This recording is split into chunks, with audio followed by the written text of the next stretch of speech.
Queridos irmãos, queridas irmãs, hoje que celebramos a festa de São Marcos Evangelista, a liturgia nos propõe, como não poderia ser diferente, um trecho do seu Evangelho, o Evangelho segundo São Marcos. É justamente o final do Evangelho, a última parte, como ele se conclui. E todo o Evangelho de São Marcos, se poderíamos encontrar uma palavra que o definisse, essa palavra é a simplicidade. É um evangelho, se a gente compara com os outros 3 evangelhos, ou seja, o evangelho de São Mateus, o evangelho de São Lucas e o evangelho de São João, o de São Marcos é com diferença o mais simples de todos. Simples no sentido de objetividade, aquele que vai direto, que apresenta de modo muito fácil de se ter acesso à figura de Jesus. E nós sabemos pela tradição, já desde São Clemente Romano, que foi o 3º sucessor de São Pedro, mas também no primeiro livro que podemos dizer de história da Igreja, cujo título era História Eclesiástica, escrito por Eusébio de Cesareia no século IV, que São Marcos escreveu o seu Evangelho seguindo a pregação de São Pedro. Uma pregação simples, porém contundente. E é interessante notar, sobretudo se comparamos com os outros evangelhos, como também o Evangelho de São Marcos é aquele que demonstra com mais força os defeitos de São Pedro. Ele que era o chefe da igreja, ele que foi aquele a quem Jesus colocou à frente dos apóstolos. É normal que os demais evangelistas, por mais que retratassem sim a traição de Pedro, quando ele negou Jesus por 3 vezes, tendem a ser um pouco mais respeituosos, enquanto que o Evangelho de São Marcos, em certo sentido, não tem esse respeito humano, justamente porque nasce da própria palavra de Pedro, do próprio testemunho de Pedro. E, por isso também, é muito bonito nós olharmos para a primeira leitura de hoje, que é da primeira carta de São Pedro. Também ali a conclusão da primeira carta de São Pedro. Nós vemos ali que faz referência, Pedro que diz que está na Babilônia, junto do seu filho Marcos. A Babilônia era a forma como eles chamavam Roma, porque São Pedro já se encontrava em Roma. E tinha Marcos como aquele que lhe era mais próximo, uma espécie de secretário. Mas é interessante ver como a leitura começa com uma exortação à humildade. Pedro diz: caríssimos, revesti-vos todos de humildade no relacionamento mútuo, porque Deus resiste aos soberbos, mas dá a sua graça aos humildes. E Pedro pode dizer isso com propriedade, porque a humildade dele estava demonstrada, inclusive, na sua própria pregação, onde ele não escondia os seus defeitos, onde ele não tentava tapar com a peneira a sua fraqueza.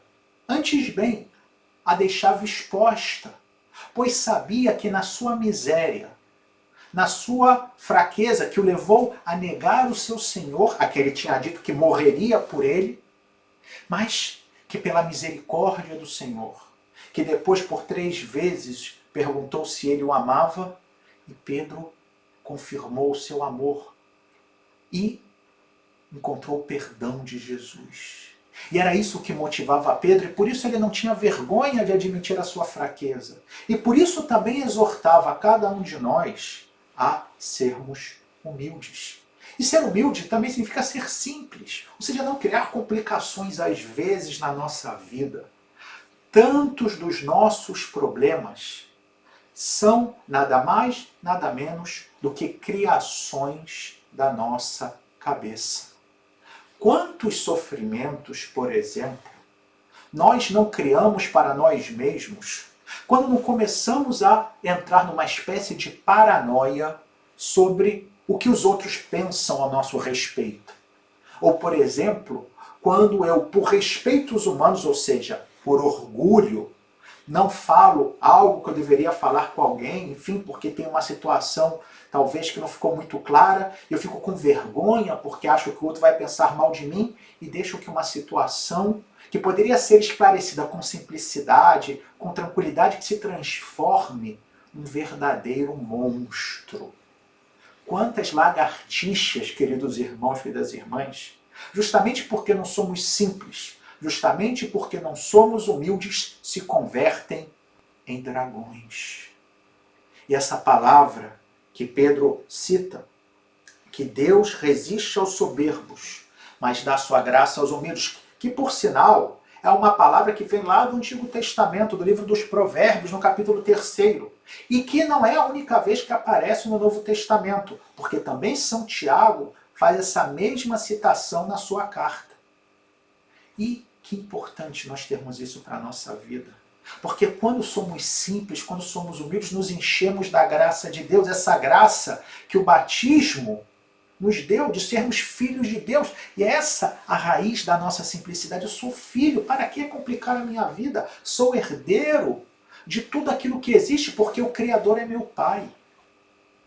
E aliás, quando somos simples e humildes, experimentamos também a verdade daquela promessa que Jesus fez quando já ressuscitado aos apóstolos, quando os enviou, nós escutamos no Evangelho de hoje, a pregar pelo mundo inteiro.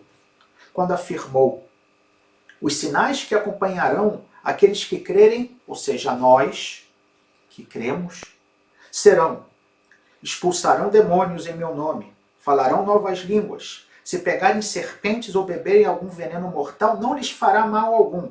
Quando impuserem a mão sobre os doentes, eles ficarão curados. Sim, queridos irmãos, queridas irmãs, esses sinais, quando nós somos simples, quando nos abrimos à graça de Deus, a graça que vem não porque somos bons, não porque somos merecedores, mas porque o Senhor nos ama com a sua misericórdia, e nós nos abrimos com humildade a essa realidade, nós também expulsamos demônios. Mas como, Padre? Sim, expulsamos os demônios nas tentações, vencemos os nossos vícios, vencemos o pecado, porque afinal de contas o demônio é o autor do pecado. Sim, também nós falamos novas línguas, mesmo que não tenhamos estudado uma língua estrangeira. Falamos, aliás, a língua universal, que é a língua do amor, que é uma língua que qualquer ser humano entende. Um gesto de solidariedade, um sorriso, uma mão estendida. Eu posso não compreender a língua que é proferida pelos lábios, mas eu entendo a linguagem desse sentimento. E sim, aquele que se abre à graça fala essa nova língua. Também, se nós somos picados por serpentes ou bebemos um veneno, nenhum mal faz, ou seja, essas maledicências, os outros que podem pensar na sua vaidade, isso ou aquilo, não me importa a opinião alheia, no sentido de que me importa somente o que Deus pensa de mim. E por fim, quando impomos as mãos na cabeça de um doente, ele fica curado. Ou seja, quando damos testemunho da nossa vida cristã aos homens e mulheres que se encontram doentes pelo pecado, por estarem afastados de Deus, nós levamos a cura, porque o nosso testemunho inspira esses homens e mulheres, e eles também se reencontram com Deus e encontram a salvação nele. Assim sendo, queridos irmãos e irmãs, que sejamos humildes, que não tenhamos vergonha de admitir os nossos fracassos, os nossos limites, porque realmente, e essa deve ser a convicção, Deus resiste aos soberbos, mas dá a sua graça aos humildes. Louvado seja nosso Senhor Jesus Cristo, para sempre seja louvado.